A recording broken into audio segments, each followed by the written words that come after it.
Deux citoyens sénégalais, une jeune dame de 20 ans et un député dirigeant un parti politique.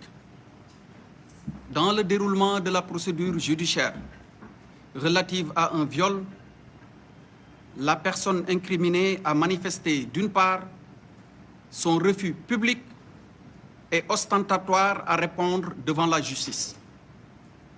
Il a d'autre part, par des messages répétés, lancé des appels à la violence, à l'insurrection et à l'affaiblissement de l'autorité de l'État.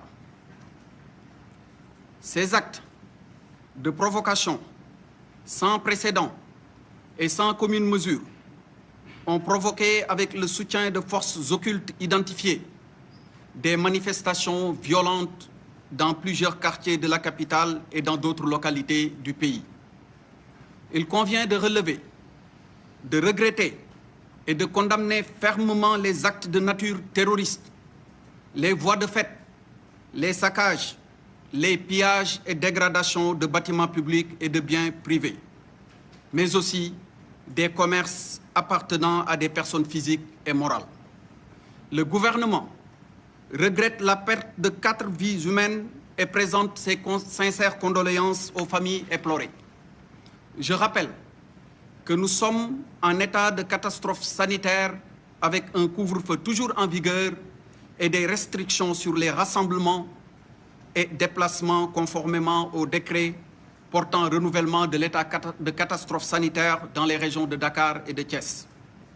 Malgré tout, des réunions, regroupements, conspirations contre l'État, des actes de terrorisme et de vandalisme sont notés.